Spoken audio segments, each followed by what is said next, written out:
Most people don't know this, but having a tornado bag can actually lower storm anxiety in your kids and yourself. I learned this the hard way after spending months having storm anxiety after I survived an EF3 tornado, and I'm here to pass on some valuable information that I learned. So let's jump into it.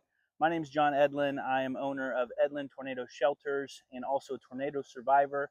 And after a tornado, I had storm anxiety real bad, and so did my kids. They were 7 and 5 at the time of the tornado, and anytime there was a chance of a storm, we would just kind of not know what to do. My mind would turn blank. I literally couldn't stay even at work.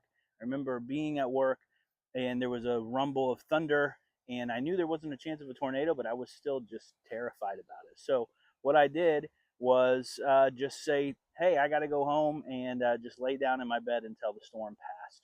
And my kids kind of had the same reaction, right? Like they couldn't go to school.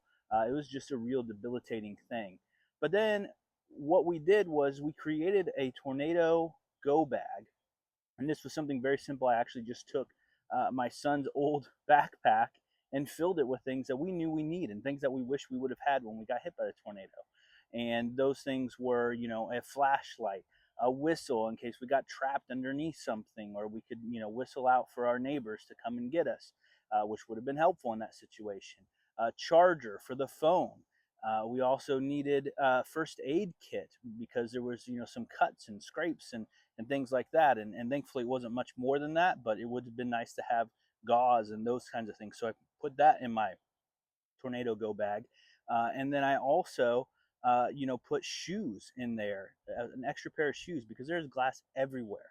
And so those things, just having that in our go bag, having it hanging in the place where we go, where we seek shelter, which is in our basement now, uh, you know, that helps storm anxiety. That helped my kids understand that we have a plan, and that if it were to happen again, we know where to go, and we know exactly that we have all the right stuff. It helps me understand too that I'm prepared. And so once I started doing that, it really helped my storm anxiety, because I was like, okay, if it comes, I'm prepared. I have what I need. There's that saying, be prepared, not scared, and that is true. And so I would highly recommend doing that. I even go a step further and put in my keys and my wallet, because those were things I was looking around for after the tornado hit. And those are things you just, you got to have. And so it's really important that you are prepared if a tornado were to hit, so that you can not only help, you, if you're the one who actually gets hit, but also your neighbors, because you may not get hit, but the house right next to you might, or someone in the community. It's just nice to have the preparedness, to have the tornado go bag ready to go, so that you're prepared. Your kids see that hanging up where you know that you're all going if there's a tornado warning, and it makes them feel better as well. So I would say, be the hero of your family, have a plan, and make that tornado go